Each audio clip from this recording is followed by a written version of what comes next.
محترمہ تاشا مراد صاحبہ، انتہائی احترام سے اس کا نام پکارا گیا تھا، لیکن خوش ہونے کی بجائے اس نے خوف سے تھوک نکلا۔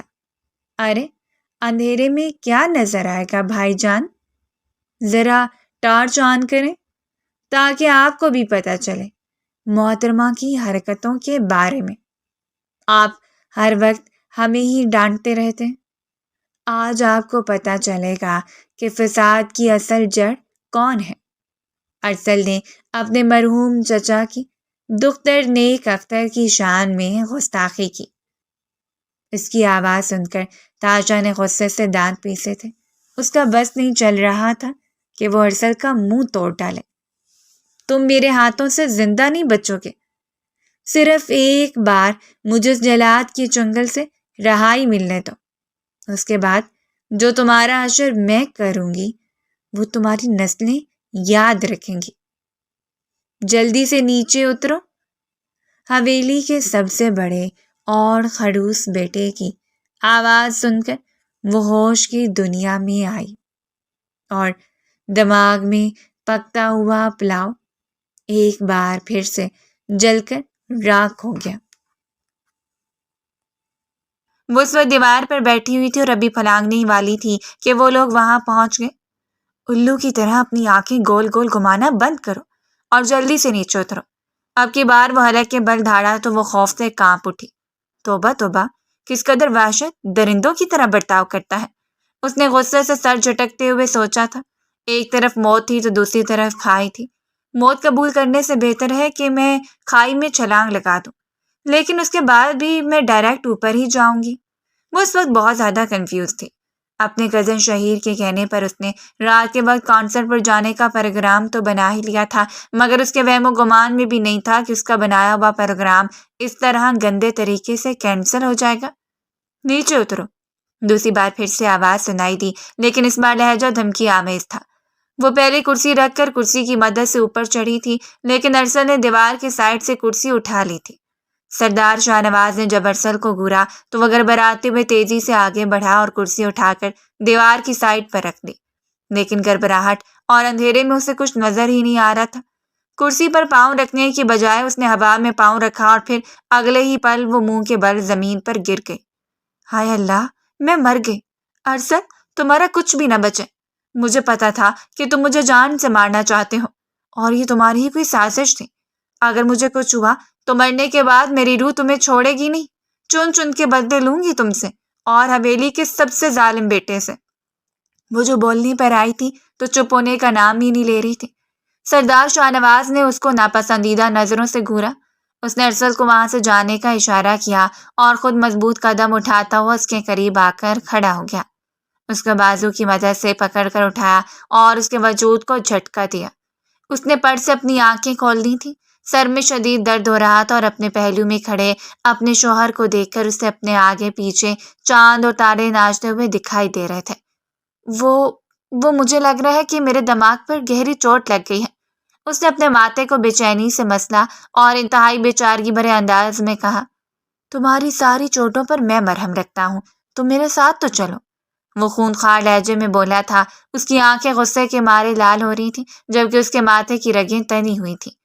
سمجھایا تھا میں نے تمہیں، کوئی بھی ایسی حرکت مت کرنا جس کے بعد تمہیں پچھتانا پڑے، مگر تم ہو کہ جسے میری کہی ہوئی کوئی بات سمجھ ہی نہیں آتی ہے۔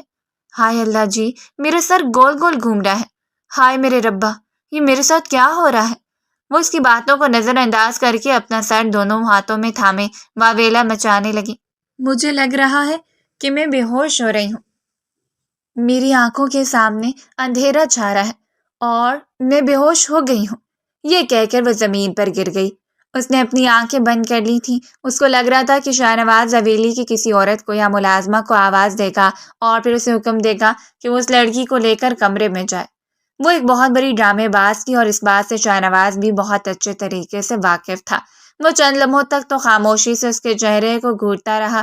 اپنے چہرے پر نظروں کی تپش کو محسوس کرتے ہوئے وہ ہولے ہولے کانپنے لگی۔ یہ یہاں سے جا کیوں نہیں رہا ہے؟ آخر یہ کیا کرنا چاہتا ہے؟ حویلی کی کسی ملازمہ کو آواز کیوں نہیں دے رہا؟ مجھ سے آنکھیں بند رکھنا بہت مشکل ہو گیا ہے۔ اف، کتنا اندھیرا ہے یار۔ سونے کے علاوہ محتمہ کم ہی آنکھیں بند کرتی تھی۔ ہر وقت ان کے دماغ میں کوئی نہ کوئی شرارت تو چلتی رہتی تھی۔ کبھی کبھار تو ایسا ہوتا تھا کہ وہ سوتے ہوئے بھی اٹھ بیٹھتی تھی۔ جب تک وہ کسی کو پریشان نہ کرتی، کسی کو تنگ نہ کرتی، تب تک اس کے دل کو چین نہیں ملتا تھا۔ شاہ نواز ہلکا سا جھکا اور اسے اپنے بازوؤں میں اٹھا لیا تھا۔ اس کا سر شاہ نواز کے سینے سے جا کر لگا تو وہ دل و جان سے کانپ اٹھی۔ میرے رب، یہ کیا کرنے والا ہے؟ یہ تو خڑوس انسان ہے، یہ کیسی حرکتیں کر رہا ہے؟ ہو سکتا ہے کہ مجھے میرے کمرے میں لے کر جا رہا ہوں۔ شاہ نواز نے اس کی ایک بازو اپنے گلے میں ڈالی تھی۔ ساری حویلی گہری خاموشی میں ڈوبی ہوئی تھی۔ اگلے دن ہرشل کا ایک بہت ہی اہم ٹیسٹ تھا۔ وہ اس کی تیاری کرنے کے لیے اپنے کمرے میں چلا گیا تھا۔ ویسے بھی اس نے جو کارنامہ سر انجام دینا تھا اس میں اس نے کامیابی حاصل کر لی تھی اور اب وہ اپنے کاموں میں مصروف ہو گیا تھا۔ شاہ نواز نے لات مار کر اپنے کمرے کا دروازہ کھولا اور اسی طرح سے ہی بند کیا۔ پہلے سے جا کر بیڈ پہ لٹایا اور پھر جا کر کمرے کا لاک لگا دیا۔ یہ کمرے کو لاک کیوں لگا رہا ہے اور یہ مجھے یہاں پر کیوں لایا ہے؟ ہائے اللہ، میں تو پھنسی۔ کیا میں چھوٹی سی آنکھ کھول کر دیکھ لوں؟ وہ مجھے دیکھ رہا ہوگا، میرا تو سارا ڈرامہ ہی خراب ہو جائے گا۔ وہ اس کی بے وقوفی اور اس کے معصوم انداز پر نہ چاہتے ہوئے بھی مسکرا دیا۔ محترمہ بے ہوش ہونے کا ڈرامہ کر رہی تھی مگر اپنے خیالات کا اظہار اونچی آواز میں کر رہی تھی، اور اس کو بالکل بھی اس چیز کا اندازہ نہیں تھا کہ وہ باتیں سوچ نہیں رہی بلکہ اپنے منہ سے اگل رہی تھی۔ تم ایک فلاپ اداکارہ ہو، اس چیز کا اندازہ مجھے آج ہو گیا ہے۔ چلو اب جلدی سے اپنی آنکھیں کھولو۔ شاہ نواز نے غصے سے کہا تو وہ آنکھیں تھوڑی تھوڑی کھول کر اس کو دیکھنے لگی۔ مجھے لگتا ہے کہ مجھے ہوش آ رہا ہے۔ ہاں، مجھے بھی ایسا ہی لگ رہا ہے۔ جلدی سے اپنے آپ کو ہوش میں لاؤ کیونکہ ویسے بھی تھوڑی دیر کے بعد تمہارے ہوش اڑنے والے ہیں۔ اس کے کانوں میں ہلکا سا جھکتا ہوا وہ اس کی روح تک کو فنا کر گیا تھا۔ کیا مطلب ہے آپ کا؟ فکر مت کرو، تمہیں سارے مطلب بہت ہی اچھے طریقے سے سمجھا دوں گا۔ پہلے مجھے بتاؤ کہ کس کی اجازت سے تم کانسرٹ پر جا رہی تھی؟ وہ ہلکا سا اس پر جھکا تو تیزی سے پیچھے کی طرف ہٹی اور پھر اپنا توازن برقرار نہ رکھ سکی اور دوبارہ سے بیڈ پر لیٹ گئی۔ وہ اس کے گالوں کو انگلی کے پھوڑوں سے سہلانے لگا تھا اور اس کے ساتھ ساتھ اس کے چہرے کے ایک ایک نقش کو حفظ کر رہا تھا۔ وہ بری طرح سے کنفیوز ہو رہی تھی۔ شرم کے مارے اس کے گال لال ہو گئے تھے۔ وہ چاہتی تھی کہ یہاں سے دور بھاگ جائے۔ آج سے پہلے وہ کبھی بھی اس کے اس قدر قریب نہیں آیا تھا اور نہ ہی کبھی کوئی جسارت کرنے کی کوشش کی تھی۔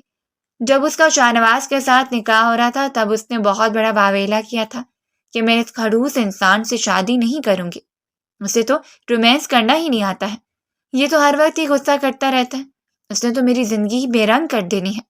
تب شاہ نواز نے اس کی ساری باتیں سنی تھی مگر وہ بعد میں سے جواب دینے کا ارادہ رکھتا تھا۔ میرا دم گھٹ رہا ہے، میری سانسیں بند ہو رہی ہیں، ابھی تو میں نے کچھ کیا ہی نہیں ہے، ابھی تو میں تم سے کافی انچ دور ہوں۔ یہ کہہ کر وہ پراسرار انداز میں اس کے چہرے کو گھورنے لگا تھا۔ آپ کیا کرنا چاہتے ہیں؟ وہ ہلکا سا اس کے کانوں میں جھکا اور دل فریب انداز میں بولا، تم سے پیار۔ وہ تھوڑی سی بے چین ہو گئی تھی۔ اس نے سینے پر ہاتھ رکھا اور اسے خود سے دور ہٹانے کی کوشش کی مگر بری طرح سے ناکام ہو گئی کیونکہ اس کے اوپر حاوی انسان جم لگاتا تھا اور اس کے سامنے وہ دھان پان سی لڑکی تھی۔ وہ تو اسے ہلکا سا اپنی جگہ سے بھی نہیں ہلا سکتی تھی۔ اسے دور ہٹانا تو ناممکن تھا۔ تم سے جو سوال کیا تھا پہلے مجھے اس سوال کا جواب دو۔ اس کا لہجہ وسیلہ ہو گیا تھا، ورنہ ساری ذات تمہاری سوچ سے بھی زیادہ بڑی ہو سکتی ہے۔ وہ اب اس کے بالوں کی لٹ کو اپنی انگلی کے گرد گھمانے لگا تھا۔ پھر وہ ہلکا سا اس کی گردن پر جھکا اور اس کی گردن پر اپنا لمس چھوڑ دیا تو وہ درد سے کرانے لگے۔ مجھے تکلیف ہو رہی ہے، مجھے بھی ہوتی ہے جب تم میری کوئی بات نہیں مانتی ہو۔ جب وہ دور ہوا تو اس کی گردن پر نشان بن گیا تھا۔ میری محبت کا پہلا نقش تمہیں مبارک ہو۔ یہ کیا کیا ہے آپ نے؟ وہ اپنی گردن پر ہاتھ پھیرتے ہوئے بولی۔ اسے نظر تو نہیں آ رہا تھا مگر اندازہ ہو چکا تھا کہ وہ وہاں پر نشان چھوڑ چکا ہے۔ اگر کسی نے دیکھ لیا تو میں ان کو کیا کہوں گی؟ چلو اسی بہانے تم ڈھنگ کے کپڑے تو پہنو گی اور سر پر دوپٹہ تو لوگی۔ وہ مسرور انداز میں مسکرا دیا تھا۔ آپ بہت ہی برے ہیں اور بہت ہی گندے ہیں، آپ دور ہو جائیں مجھ سے۔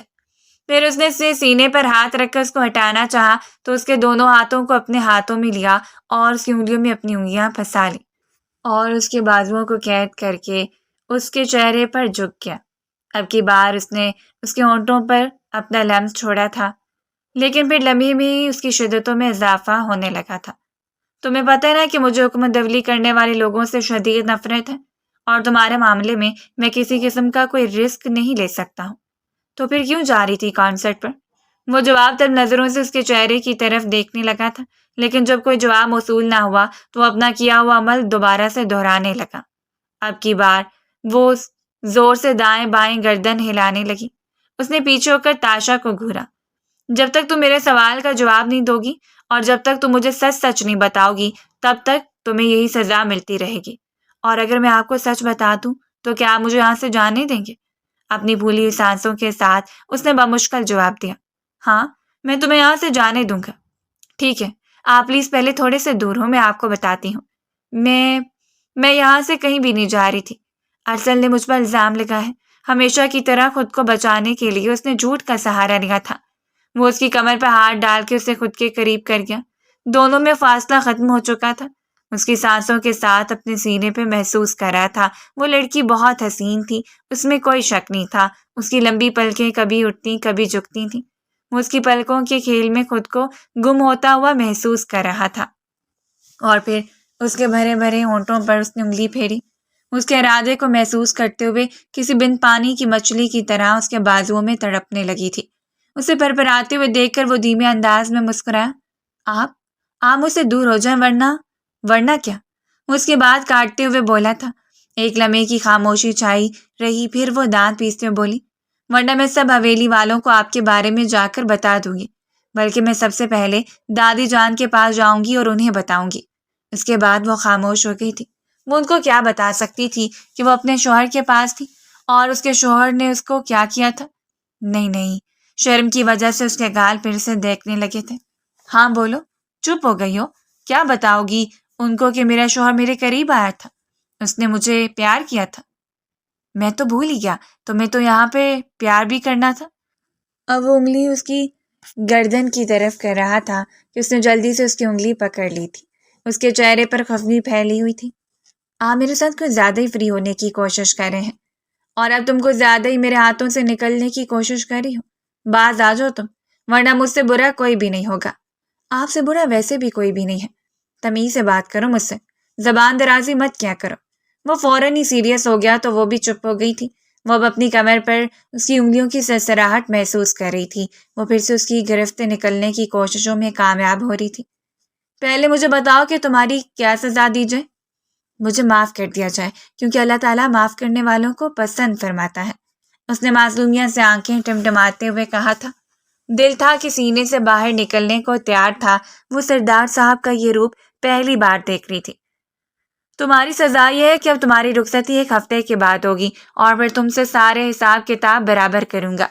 اس سے پہلے کہ وہ دوبارہ سے اس کے قریب جاتا کمرے کے دروازے پر دستک ہوئی، وہ ہڑبڑا کر پیچھے کی طرف ہٹ کر کھڑی ہو گئی۔ اگر کسی نے ہم دونوں کو دیکھ لیا تو قیامت آ جائے گی۔ چپ کر جاؤ، بیوی ہو تم میری، اور اگر تم یہاں میرے پاس موجود ہو تو کسی کو کوئی مسئلہ نہیں ہونا چاہیے۔ ابھی تک رخصتی نہیں ہوئی ہے۔ اس کی آنکھوں میں آنسو آ گئے تھے۔ میرے ہوتے ہوئے کسی چیز سے ڈرنے کی ضرورت نہیں ہے۔ دروازہ کھولا تو سامنے ہی ارسل کھڑا تھا۔ اس نے جمائی روک کر اندر جانے کی کوشش کی تو اس کے سامنے جا کر کھڑا ہو گیا۔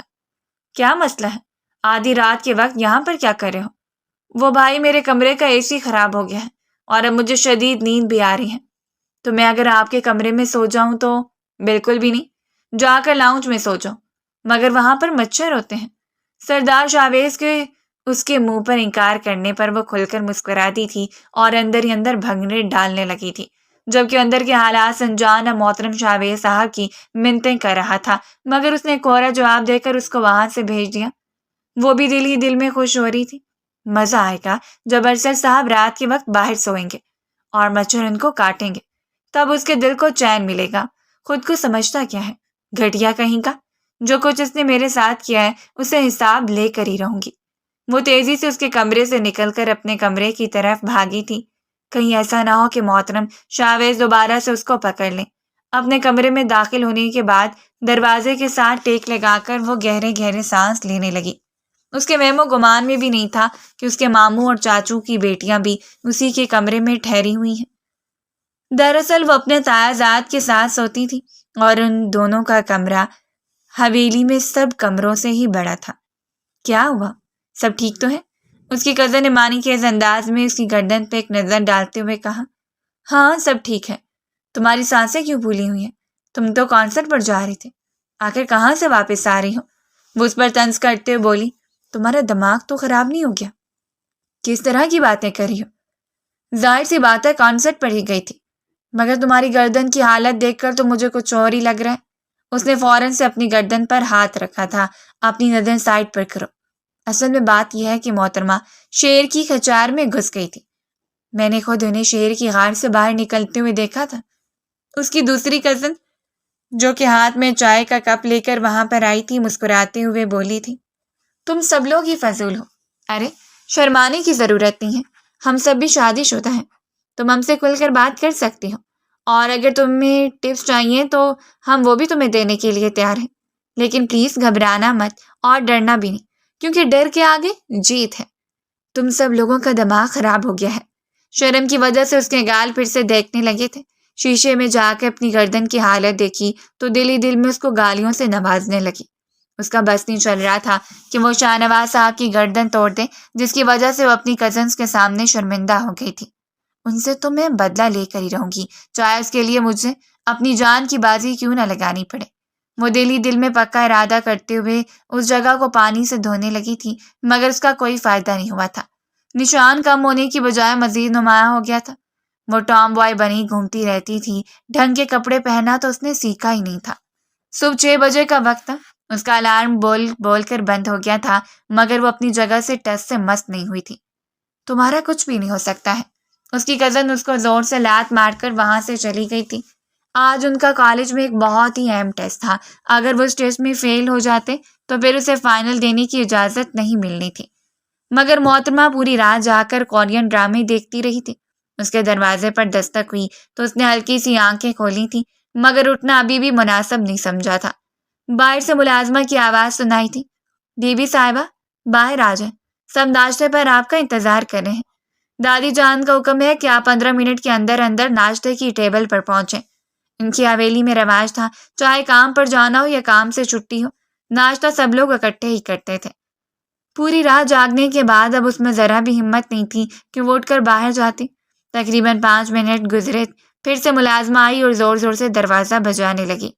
جب تک وہ اپنی جگہ سے اٹھ نہیں گئی اور جا کر اس نے ملازمہ کو 2 باتیں نہیں سنائی، تب تک وہ وہاں سے گئی بھی نہیں.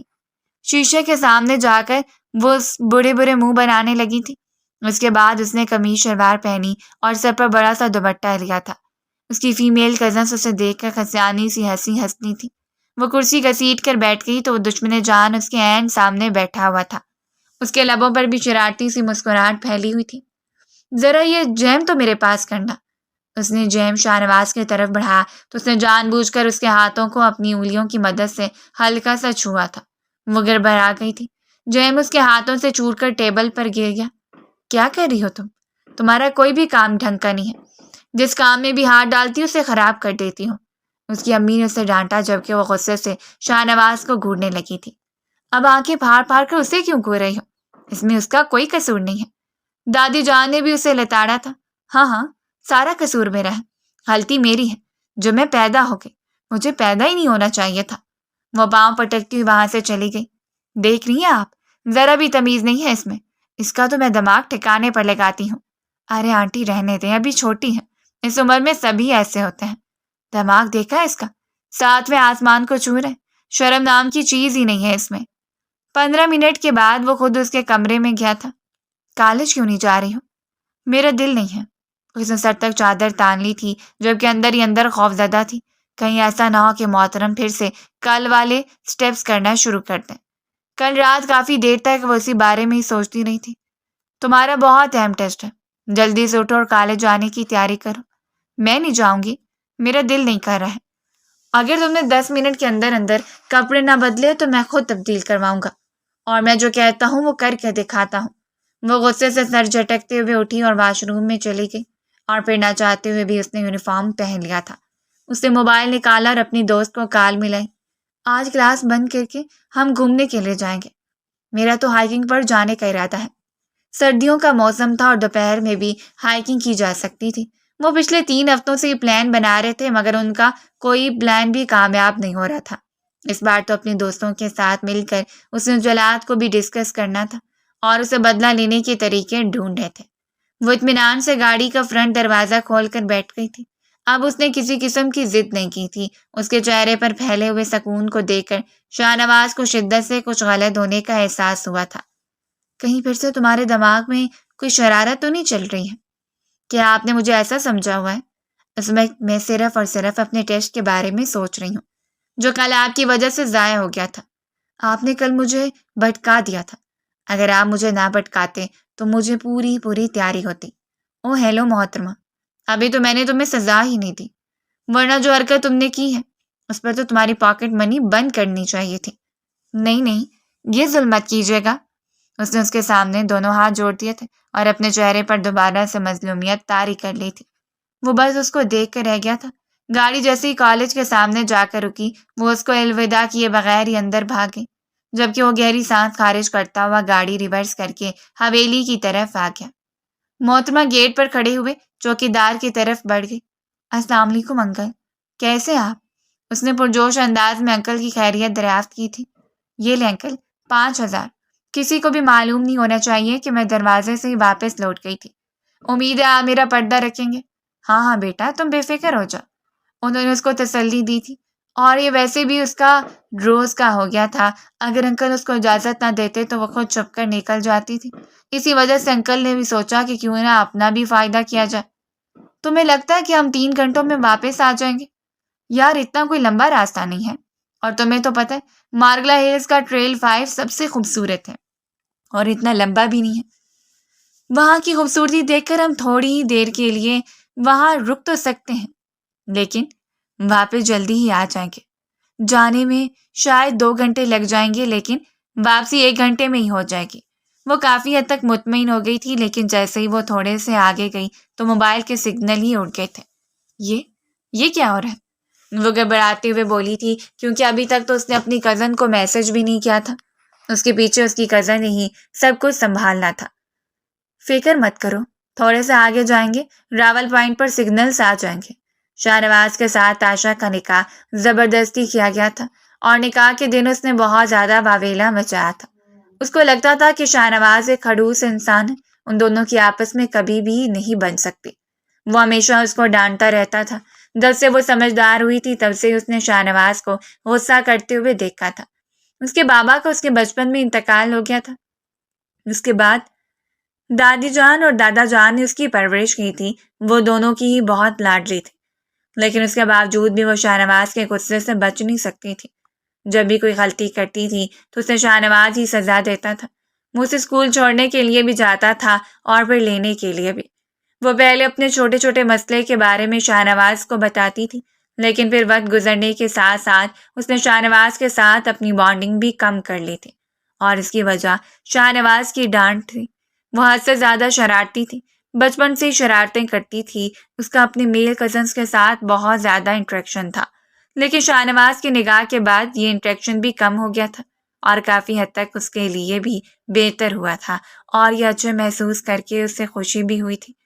جہاں تک اس کی اماں جان کا سوال تھا تو اس کی اماں جان نے اسے شاہ نواز کے سپرد کر کے جیسے اپنی ذمہ داری سے ہاتھ پیچھے کھینچ لیے تھے۔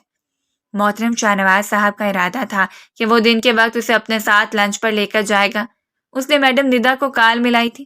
خیریت دریافت کرنے کے بعد اس نے سب سے پہلے محترمہ کے ٹیسٹ کے بارے میں سوال کیا۔ وہ تو آج آئی ہی نہیں ہے، میں آپ سے بھی اسی سلسلے میں ہی بات کرنے والی تھی۔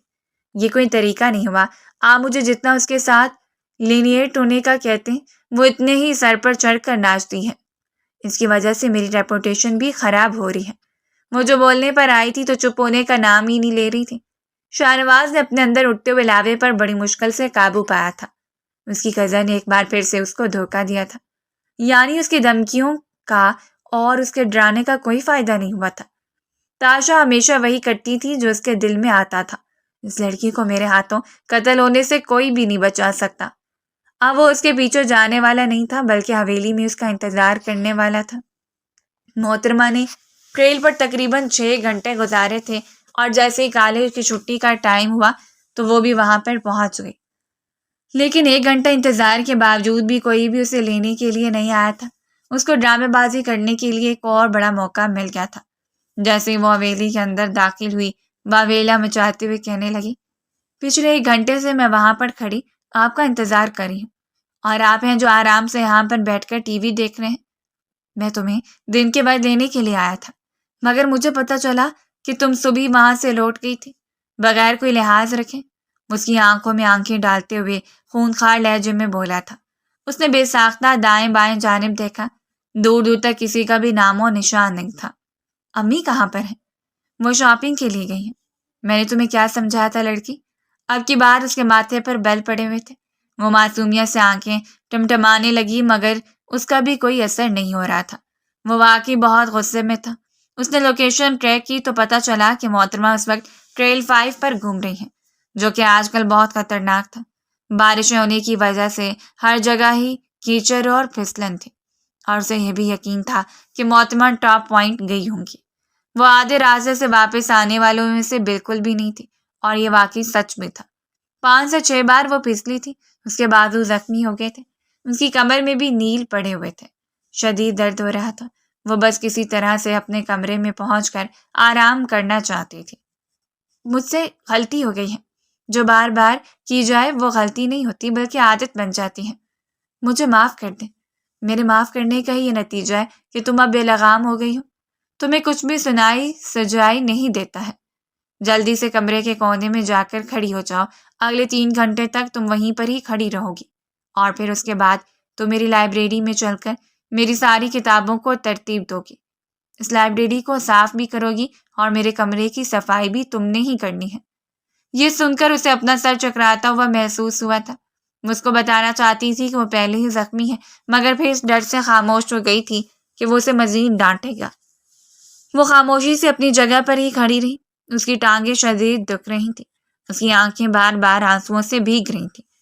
ظالم انسان کہیں کا، کچھ بھی ہو جائے اسے شادی نہیں کروں گی۔ میں مر جاؤں گی مگر کبھی بھی اس کی دلہن نہیں بنوں گی۔ اس کو تو ذرا بھی تمیز نہیں ہے کہ ایک زخمی لڑکی کو اس طرح کی سزائیں نہیں دیتے ہیں۔ پورے 3 گھنٹوں کے بعد وہ اسے لائبریری میں لے کر گیا تھا۔ وہ نیچے جھکنے ہی لگی تھی کہ کمرے میں ہونے والی تکلیف کی وجہ سے درد سے کرا اٹھی تھی۔ کیا ہوا ہے؟ تم ٹھیک تو ہو؟ وہ بے چینی سے اس کی طرف بڑھا۔ جیسے اس نے چھوٹی لڑکی کی کمر پر ہاتھ رکھا، وہ درد کے مارے اچھلنے لگے۔ کیا ہوا ہے؟ دکھاؤ مجھے۔ کچھ بھی نہیں، وہ کپکپاتے ہوئے لہجے میں بولی۔ جو کہا ہے وہ کرو۔ میں نے کہا ہے کہ کچھ بھی نہیں ہوا۔ وہ اسے اپنی طرف کھینچ کر اس کی کمر کے اوپر سے شرٹ ہٹا چکا تھا، اور وہاں پر نیل پڑے دیکھ کر اس نے تکلیف سے اپنی آنکھیں میچ لی تھیں۔ یہ سب کچھ کیسے ہوا ہے؟ پھسل گئی تھی، اس لیے میں نے تمہیں منع کیا تھا، مگر پلیز مجھے ڈانٹے نہیں۔ مجھے بہت درد ہو رہا ہے۔ مجھے لگ رہا ہے کہ میں اس درد کی وجہ سے مر جاؤں گی۔ وہ اس کے سینے پر سر رکھ کر چھوٹے بچوں کی طرح رونے لگی تھی۔ بے وقوف لڑکی، تم نے مجھے پہلے کیوں نہیں بتایا؟ کیونکہ آپ مجھے ڈانٹ رہے تھے۔ مجھے لگا تھا کہ آپ مجھے اس سے بھی بڑی سزائیں دیں گے۔ لیٹو یہاں پر۔ کیا مطلب ہے؟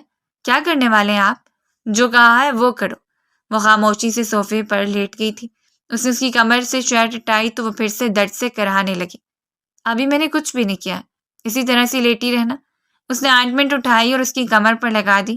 اس کے بعد جہاں جہاں اس کو زخم ہوئے تھے اس نے ان پر مرہم رکھا تھا اور پٹی بھی کی تھی۔ اب وہ کافی بہتر محسوس کر رہی تھی، مگر تھکن کے مارے اس کا برا حال تھا۔ آنکھیں بھی نیند کی وجہ سے بند ہو رہی تھیں۔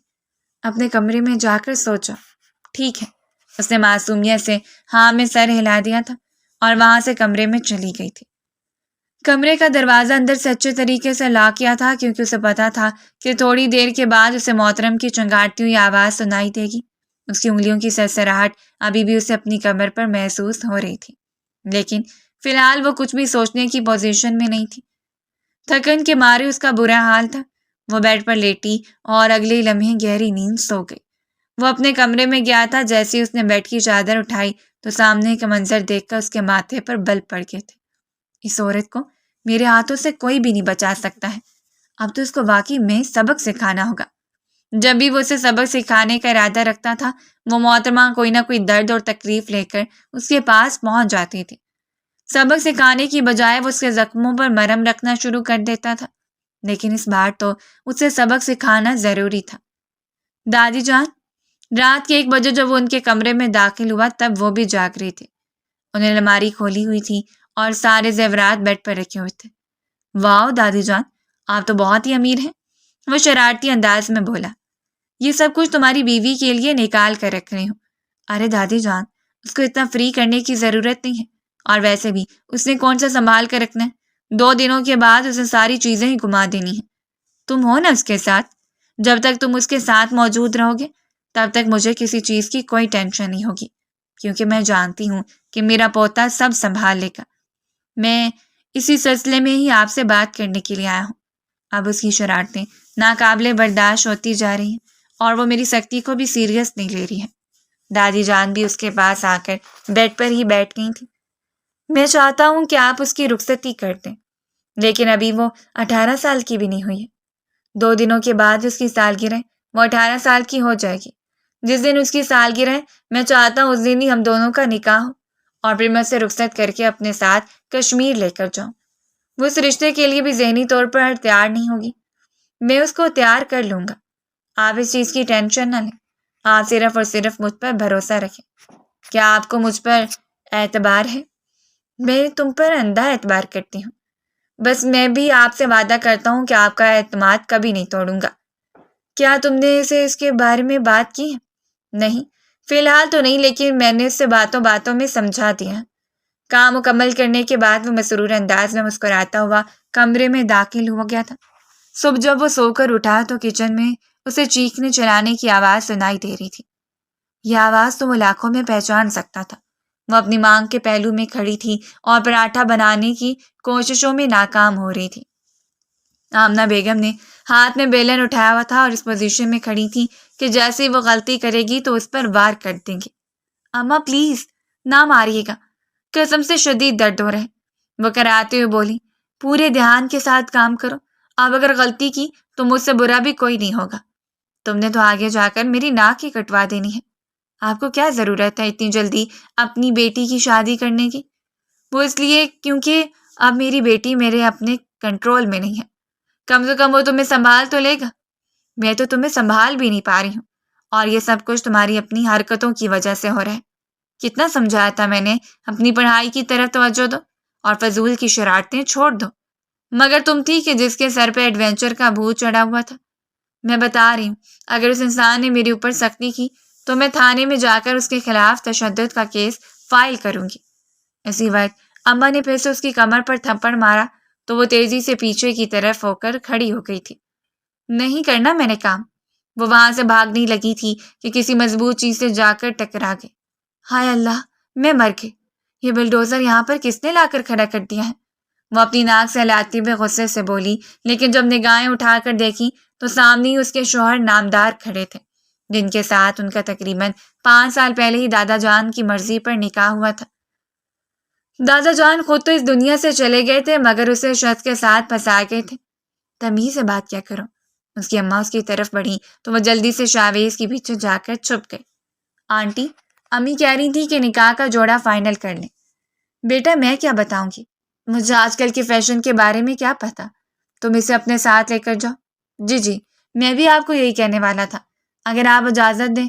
ہاں بیٹا، میری طرف سے اجازت ہے، مگر میں اجازت نہیں دے رہی، میں ان کے ساتھ کہیں بھی نہیں جاؤں گی۔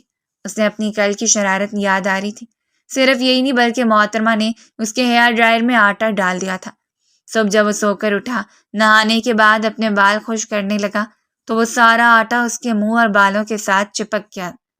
غصے سے اس کا بہت برا حال تھا۔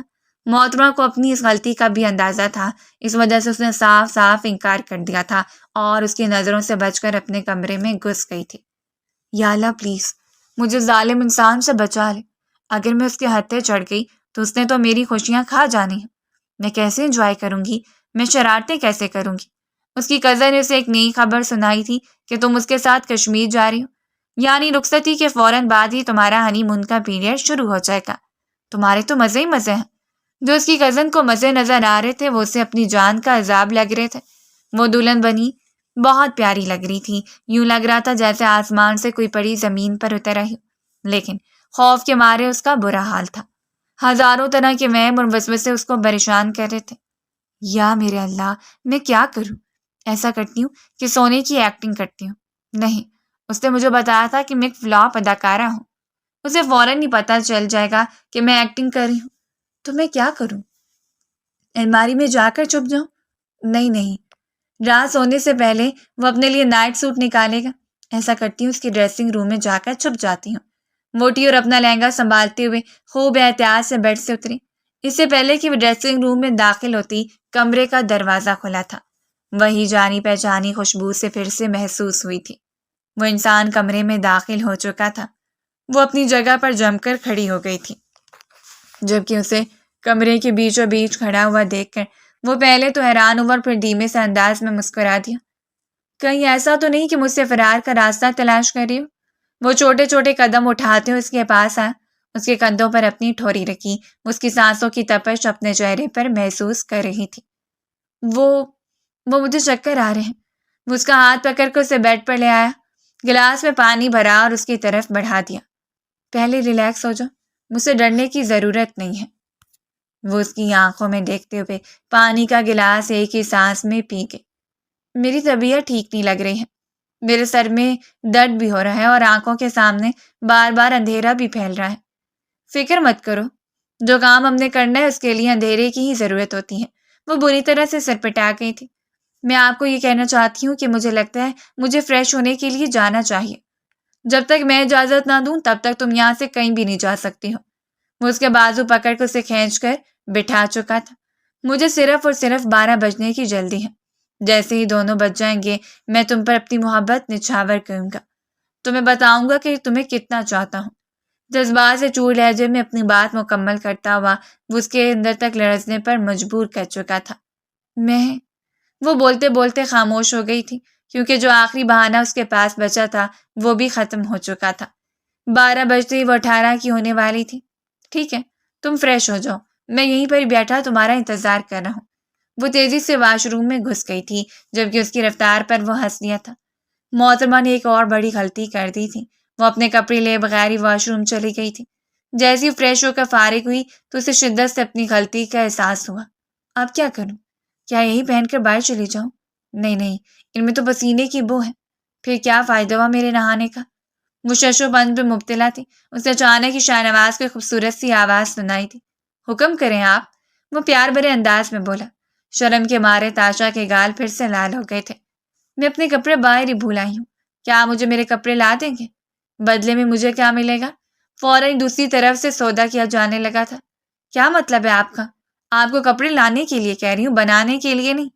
نہ چاہتے ہوئے بھی اس کا لہجہ تلخ ہو گیا تھا۔ یہ بات تو طے تھی کہ محترمہ کو اپنی زبان پر قابو نہیں تھا۔ چاہے وقت جیسا بھی ہو، حالات کیسے بھی ہوں، زبان درازی کیے بغیر وہ رہ نہیں سکتی تھی۔ ٹھیک ہے تو پھر کپڑے بھی بھول جاؤ، بلکہ ایسا کرو خود ہی آ کر لے جاؤ، میں آنکھیں بند کر لوں گا یا پھر دوسری طرف دیکھ لوں گا، تمہیں نہیں دیکھوں گا۔ وہ اس وقت واش روم کے دروازے کے بالکل سامنے بیٹھا ہوا تھا۔ اس نے اپنے گرد تولیہ لپیٹا۔ آپ وعدہ کر رہے ہیں نا کہ آپ مجھے نہیں دیکھیں گے؟ جی بالکل محترمہ، میں وعدہ کر رہا ہوں۔ کیا آپ کو مجھ پہ یقین نہیں ہے؟ بلکہ میں تو کمرے سے جانے لگا ہوں۔ تو تم ایسا کرو، ایزی ہو جاؤ، پھر مجھے بتا دینا۔ تاشا نے ہلکا سا دروازہ کھولا تھا۔ اسے سامنے کوئی بھی نظر نہیں آیا تھا، کیونکہ وہ سائڈ پر روک کر کھڑا ہو گیا تھا۔ جیسی واش روم سے باہر نکلی، کسی نے اس کے پیٹھ کے گرد اپنے بازو لپیٹ لیے اور اسے ایک جھٹکے سے اپنی جانب کھینچ لیا تھا۔ شرم اور خوف کے مارے اس نے اپنی آنکھیں بند کر لی تھیں اور جلدی سے اپنے تولیے کو بھی پکڑ لیا تھا، کیونکہ اس کا تولیہ لوز ہونے لگا تھا۔ یہ کیا بدتمیزی ہے؟ آپ نے مجھ سے وعدہ کیا تھا، اس نے کپکپاتے ہوئے لہجے میں کہا تو اگلے ہی لمحے اس نے اس کے ہونٹوں کو اپنی گرفت میں لے لیا تھا۔ میری رانی، میں نے تمہیں پہلے ہی کہا تھا کہ میرے پاس آنے سے پہلے اپنی شرم و حیا کو تم نے سائڈ پر رکھنا ہے، کیونکہ میں تمہیں ڈھیر ساری محبت، ڈھیر سارا پیار دینے والا ہوں۔ وہ اپنی کمر اور اپنی پیٹ پر اس کے انگلیوں کی حرکتوں کو محسوس کرتے ہوئے بری طرح سے بے چین ہونے لگی تھی۔ اس کی حالت بھی خراب ہونے لگی تھی۔ پلیز، اس نے ہلکی سی آواز میں کہا، مگر وہ کہاں اس کو بخشنے والا تھا۔ 5 سالوں سے اس کے صبر کا امتحان لے رہی تھی، اور اب جب وہ اس کی دسترس میں آ چکی تھی تو وہ اسے بخشنے والا بالکل بھی نہیں تھا۔ اسے اپنے بازو میں اٹھا کر وہ بیڈ پر لے گیا تھا۔ جیسے ہی 12 بجے اس نے ایک چھوٹا سا کیک اٹھایا جس کے اوپر کینر لگی ہوئی تھی۔ Happy birthday to you, باقی کی سیلیبریشن کل کروں گا، آج کے لیے اتنا ہی کافی ہے۔ اس نے وہ کیک جلدی سے سائڈ پر رکھا تھا اور ایک بار پھر سے اس پر حاوی ہونے لگا تھا۔ کیا تم جانتی ہو کہ میں تم سے کس قدر محبت کرتا ہوں؟ اس کے کانوں میں جھکتا ہوا اسے سوال کرنے لگا تو اس نے معصومیت سے نفی میں سر ہلا دیا تھا۔ میں تم سے اس قدر محبت کرتا ہوں کہ تمہیں اپنے اوپر رشک ہونا لگے گا۔ شکر آپ کو کرنا چاہیے، جس سے آپ نے محبت کی وہ آپ کی دسترس میں موجود ہے۔ اس کی ناک کو ہلکا سا کھینچتے ہوئے وہ بھی اسی کے انداز میں بولتی اس کو مدہوش کر چکی تھی۔ وہ ایک بار پھر سے اسے اپنی گرفت میں لے چکا تھا۔ جیسے جیسے رات سرکتی چلی جا رہی تھی وہ دونوں ایک دوسرے میں مگن ہوتے جا رہے تھے۔ وہ اس پر قطرہ قطرہ اپنی محبت نچھاور کر رہا تھا۔ تاشا خود کو دنیا کی خوش قسمت ترین لڑکی تصور کر رہی تھی۔ اس کے محبوب نے اسے ذرا بھی تکلیف نہیں پہنچائی تھی۔ وہ اس پر پوری طرح سے مہربان تھا۔ وہ اس کی عزت کرتا تھا، اس کا احترام کرتا تھا۔ غربت کے لمحات میں بھی اس نے تاشا کی باتوں کو اہمیت دی تھی۔ کوئی بھی ایسا کام نہیں کیا تھا اور نہ ہی کوئی ایسی حرکت کی تھی جس سے تاشا کا دل دکھتا۔ صبح جب وہ سو کر اٹھی تو اس کے سینے پر سر رکھی ہوئے تھی۔ اس نے اٹھنے کی کوشش کی تو شاہ نواز نے اسے دوبارہ سے کھینچ کر اپنے قریب کر لیا تھا۔ کیا کر رہے ہیں آپ؟ 10 بج گئے ہیں، سب حویلی والے جاگ گئے ہوں گے، مجھے بھی باہر چلنا چاہیے۔ ارے بیگم صاحبہ، آپ کو اتنی ٹینشن کیوں ہو رہی ہے؟ آپ تو 12 بجے اٹھنے کی عادی ہیں، اور فکر مت کریں، میرے ہوتے ہوئے آپ کو کوئی کچھ بھی نہیں کہے گا۔ اسی وقت ہی شاہ نواز کا موبائل بجا تھا۔ ان کی فلائٹ میں صرف 1 گھنٹہ رہ گیا تھا۔ وہ بڑبڑاتے ہوئے اپنی جگہ پر اٹھ بیٹھا۔ تم نے مجھے اٹھایا کیوں نہیں؟ میں خود بھی ابھی ابھی اٹھی ہوں، اس کو گھوٹتے ہوئے بولی تھی، اور وہ بھی آپ کی وجہ سے۔ پوری رات بھی آپ نے مجھے سونے نہیں دیا۔ لمحات کو یاد کرتے ہوئے اس کے گال پھر سے تپنے لگے تھے۔ اس کی طرف بڑھا ہی تھا کہ اس نے شاہ نواز کے سینے پر ہاتھ رکھ کر اسے زور سے پیچھے کی طرف دھکا دیا تھا، اور وہ واقعی پیچھے کی طرف ہو بھی گیا تھا۔ محترمہ، لگتا ہے کہ آپ نے میری ساری طاقت اپنے پاس رکھ لی ہے، لیکن فکر مت کریں، صرف اور صرف مجھے کچھ دیر کا وقت دے دیں، میں پھر سے ریچارج ہو جاؤں گا۔ اس کو ضرورت نہیں ہے ریچارج ہونے کی، مہربانی کریں آپ تیار ہو جائیں، کیونکہ آپ اکیلے جا رہے ہیں، میں آپ کے ساتھ نہیں جانے والی، ورنہ 1 ہی سال کے اندر میرے ٹرپلز ہو جائیں گے۔ تمہیں کیسے پتا ہے کہ میں تمہیں اس قدر محبت دینے والا ہوں؟ آپ بہت برے ہیں۔ وربراتے ہوئے اٹھی تھی اور واش روم میں گھس گئی تھی۔ اس بار وہ اپنے کپڑے اپنے ساتھ لے کر گئی تھی۔ جب وہ فریش ہو رہا تھا تو اس سے بچ کر دادی جان کے کمرے میں آ گئی تھی۔ دادی پلیز، نہ مجھے ان کے ساتھ نہیں جانا، مجھے آپ کے ساتھ حویلی میں ہی رہنا ہے۔ یہ سوچ کر ہی وہ دونوں اس بنگلے میں اکیلے ہوں گے، اس کا دل لرزنے لگا تھا۔ ایسا نہیں تھا کہ اسے اس انسان کی قربت سے خوف آ رہا تھا، بلکہ شرم کے مارے اس کی حالت ٹائٹ ہو گئی تھی۔ کل رات بھی وہ بار بار اس کے سینے میں منہ چھپا رہی تھی۔ بیٹا، جہاں پر شور جاتا ہے بیوی کو اس کے ساتھ ہی جانا ہوتا ہے، اور ویسے بھی وہ تم سے بے تحاشا محبت کرتا ہے، تمہارا اس قدر خیال رکھتا ہے۔ اپنی پوتی کے لال گالوں کو دیکھتے ہوئے وہ اندازہ لگا چکی تھی کہ ان دونوں کے درمیان سب کچھ ٹھیک اور نارمل ہو گیا ہے۔ باقی کزنس نے بھی تاشا سے کل رات کے حوالے سے پوچھا تھا۔ کبھی وہ شرمانے لگتی تھی اور کبھی ان کو ڈانٹ کر خاموش کروا دیتی تھی۔ کہیں ایسا تو نہیں ہے کہ تمہاری برتھ ڈے کا گفٹ تم 1 ہی مہینے کے اندر اندر ملنے والا ہے؟ اس کی دوسری کزن نے اس کو چھیڑتے ہوئے کہا۔ اللہ نہ کرے، ابھی ایسا ویسا کچھ بھی تو، میں خود ایک چھوٹی سی بچی ہوں۔ اس نے جلدی سے اس کی بات سے انکار کیا تھا تو وہ کھل کر ہنس دی تھی۔ آپ کب تک گھر واپس آ جائیں گے؟ میں تو کہیں جا ہی نہیں رہا، آپ نے تو کہا تھا کہ آپ کو ایک بہت بڑے پروجیکٹ کے سلسلے میں جانا ہے۔ میں نے جھوٹ بولا تھا، میں تمہارے ساتھ ڈھیر سارا وقت گزارنا چاہتا تھا، اور جہاں تک کام کا سوال ہے تو فکر مت کرو، وہ میں گھر بیٹھ کر ہی کیا کروں گا۔ تو مجھے پیار کیا کرنا اور میں اپنا کام کیا کروں گا، اس طرح سے کام اچھا ہو جائے گا اور پروڈکٹیوٹی بھی بہت زیادہ انکریز ہوگی۔ کیا مطلب؟ کیا آپ نے مجھ سے جھوٹ بولا تھا؟ تم مجھ سے اتنے زیادہ جھوٹ بولتی تھی، کیا میں نے کبھی تمہیں کچھ کہا؟ نہیں نا، آپ مجھے سزا دیتے تھے، تو پھر آپ بھی مجھے پنشمنٹ دے دیں۔ اس کی آنکھوں میں ہلکا سا جھکتے ہوئے وہ پھر سے اس کو خود میں سمٹنے پر مجبور کر گیا تھا۔ گاڑی ایک بہت بڑے بنگلے کے سامنے آ کے رکی تھی۔ جیسے وہ لوگ اندر داخل ہوئے تو محترم نے اس کے ہاتھوں میں جھاڑو سونپ دیا۔ یہ سب کیا ہے؟ یہ جھاڑو ہے اور آپ نے اس کی صفائی کرنی ہے، میں باقی فرنیچر وغیرہ سیٹ کرواتا ہوں اور دوسرے معاملات دیکھتا ہوں۔ کیا مطلب ہے آپ کا؟ کیا آپ مجھے یہاں پر ماسی بنانے کے لیے لائے ہیں؟ یہ گھر تمہارا اپنا ہے، میں تمہیں بس یہ سمجھانا چاہ رہا ہوں کہ اس کو اپنا گھر سمجھ کر اس کی صفائی کرو۔ تو پھر ملازمہ کس کام کے لیے ہے؟ میں اس دن اسے حویلی میں ملازمہ رکھوں گا جس دن میں یہ سمجھوں گا کہ تم نے اس کو اپنا گھر تسلیم کر لیا ہے۔ جلدی سے صفائی کرو ورنہ مجھ سے برا کوئی بھی نہیں ہوگا۔ اگر تم نے صفائی نہ کی تو پوری رات باہر لان میں کھڑا رکھوں گا، اس میں نقصان آپ کا ہی ہے۔ مجھے کیا؟ وہ کندھے چکاتے ہوئے بولی تھی۔ میرا کوئی نقصان نہیں ہے، میں پوری رات اپنے آفس کا کام کروں گا، مطلب پیسہ بناؤں گا، اور پھر صبح جب تمہاری سزا ختم ہو جائے گی تو تمہیں اپنی باہوں میں سمیٹ کر رات والی کسر پوری کر لوں گا۔ آپ بہت ہی برے ہیں۔ وہ غصے سے اپنا سر جھٹکتے ہوئے حویلی کی صفائی کرنے میں مصروف ہو گئی تھی۔ صرف اور صرف ایک ہی پورشن کی صفائی کرنی تھی، جو کہ اتنا مشکل کام نہیں تھا۔ جب وہ جھاڑ پونچھ کر فارغ ہوئی تو اس کو اپنی حالت بگڑ چکی تھی۔ اسے لگ رہا تھا کہ اس کا کام مکمل ہو گیا، مگر یہ کیا، ابھی تو اس نے کھانا بھی بنانا تھا۔ میں نے زندگی میں کبھی اپنے لیے انڈا بھی نہیں بنا ہے، میں جانتا ہوں، اسی وجہ سے آج تمہیں کھانا بنانا سکھاؤں گا، اور پھر کل سے تمہاری ہی ڈیوٹی ہوگی، کیونکہ میں ملازمہ کے ہاتھوں کا بنا ہوا کھانا پسند نہیں کرتا ہوں۔ یقیناً اس بارے میں تمہاری اماں جان نے بھی تمہیں بتایا ہوگا۔ ہاں، یہ بات تو ساری حویلی کو ہی معلوم تھی کہ وہ حویلی کی عورتوں کے ہاتھوں کا بنا ہوا کھانا کھاتا تھا، چاہے تائی جان بنا لیں یا پھر چچی جان، اس کے لیے اسپیشل سے کچن میں الگ سے کھانا بنایا جاتا تھا۔ اس نے یوٹیوب اوپن کی اور ریسیپی دیکھنے لگی۔ انتہائی برا کھانا بنا تھا، مگر اس کے باوجود بھی شاہ نواز نے اس کی بہت تعریفیں کی تھیں۔ آپ میرا مذاق بنا رہے ہیں نا؟ بالکل بھی نہیں، میں سچ کہہ رہا ہوں۔ اگر تم تھوڑی سی مزید محنت کرو گی تو اس سے بھی اچھا کھانا بنا سکتی ہو، بس دل لگا کر بنایا کرو۔ اس سے اس کا دل کافی بڑا ہو گیا تھا۔ رات کے وقت جب وہ کمرے میں گئی تو وہ بیڈ پر ہی لیٹا اس کا انتظار کر رہا تھا۔ وہ خاموشی سے اس کے قریب جا کر لیٹ گئی۔ اس نے اپنا سر شاہ نواز کے کندھے پر رکھ دیا تھا۔ سنیں، میں بہت زیادہ تھکی ہوئی ہوں، پلیز مجھے سونا ہے۔ ٹھیک ہے میری جان، یہ کہہ کر اس نے آگے بڑھ کر لائٹ آف کر دی تھی۔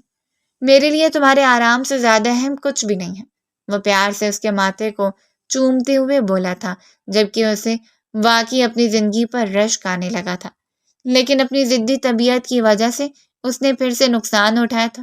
شاہ نواز نے سختی سے منع کیا تھا، چاہے کچھ بھی ہو جائے میری غیر موجودگی میں تم نے حویلی سے باہر نہیں نکلنا، کیونکہ تمہیں یہاں کے راستوں کے بارے میں معلوم نہیں ہے۔ اس کے باوجود بھی وہ گھومنے کے لیے چلی گئی تھی اور پھر راستہ بھٹک گئی تھی۔ رات کا وقت ہو چکا تھا، مگر اسے ٹھیک راستہ نہیں مل رہا تھا۔ رو رو کر اس کا برا حال تھا۔ دوسری طرف شاہ نواز نے سب فورسز کو مطلع کر دیا تھا اور خود بھی اپنے آدمیوں کے ساتھ اس کو ہر جگہ پر تلاش کر رہا تھا۔ تقریباً 6 گھنٹوں کی تلاش کے بعد وہ اس کو مل چکی تھی۔ وہ اس کے سینے سے لگی پھوٹ پھوٹ کر رو رہی تھی، مگر اس بار شاہ نواز نے اس کے گرد اپنے بازو نہیں لپیٹے تھے اور نہ ہی اس کو خاموش کروایا تھا۔ حویلی واپس آنے کے بعد اس نے چھوٹی سی لڑکی سے کوئی بات نہیں کی تھی، کچھ کہے بغیر ہی وہ اسے گھر لے گیا تھا۔ وہ اس سے ناراض تھا۔ تاشا کو شدت سے اپنی غلطیوں کا احساس ہو رہا تھا۔ وہ اسے معافی مانگنا چاہتی تھی، مگر شاہ نواز نے اسے موقع ہی نہ دیا۔ اپنی شرارت کی وجہ سے وہ اپنی ہستی بستی زندگی کو خطرے میں ڈال چکی تھی۔ تقریباً 2 ہفتوں تک شاہ نواز نے اس سے کوئی بات نہیں کی تو وہ اس کے کمرے میں چلی گئی اور اس کے قدموں میں گر گئی۔ کیا کر رہی ہو تم؟ پاگل تو نہیں ہو گئی؟ مجھے معاف کر دیں، میں واقعی بہت شرمندہ ہوں۔ میں تم سے ناراض نہیں ہوں، میں بس چاہتا تھا کہ تمہیں اپنی غلطی کا احساس ہو جائے۔ میں وعدہ کرتی ہوں کہ دوبارہ کبھی بھی آپ کی شکایت کا موقع نہیں دوں گی، لیکن پلیز مجھ سے ایسا رویہ نہ رکھیں۔ میں آپ کے بغیر نہیں رہ سکتی ہوں۔ آپ سوچ بھی نہیں سکتے کہ میں آپ سے کتنی محبت کرتی ہوں۔ اگر تم مجھ سے واقعی میں محبت کرتی تو مجھ سے وعدہ کرو کہ دوبارہ ایسی کوئی حرکت نہیں کرو گی۔ میں وعدہ کرتی ہوں، اس نے اپنے آنسو بے دردی سے صاف کرتے ہوئے کہا۔ اگلے ہی لمحے شاہ نواز نے اس کو اپنے گلے لگا لیا تھا، اور پھر پوری حویلی نے ہی دیکھا تھا کہ وہ لڑکی جس کی شرارتیں عروج پر تھیں وہ کافی حد تک میچور ہو گئی تھی۔ 1 سال کے بعد اللہ تعالیٰ نے اسے اس جیسے ہی شرارتی ٹرپلٹ سے نوازا تھا۔ غصے کی وجہ سے اس نے 5 دنوں تک شاہ نواز سے بات بھی نہیں کی تھی اور نہ ہی اسے اپنے قریب آنے دیا تھا۔ پھر دادی جان نے اسے ڈانٹا کہ گناہ ملتا ہے تو اس کا دماغ ٹھکانے پر آیا۔ ارسل اکثر ہی اس کے ساتھ مذاق کرتا تھا کہ دیکھو اللہ تعالیٰ نے کیسے مکافات عمل دکھایا، تم جیسے نمونے تمہاری زندگی میں آ گئے ہیں، اب انجوائے کرو۔ وہ پاؤں پٹک کر رہ جاتی۔ اس دوران شاہ نواز اس سے بہت محبت کرتا تھا۔ اس کی یہ غلط فہمی بھی دور ہو گئی تھی کہ بچوں کے بعد شاہ نواز کی محبت میں کمی آ جائے گی، بلکہ اب تو وہ اسے پہلے سے بھی زیادہ پیار کرنے لگا تھا۔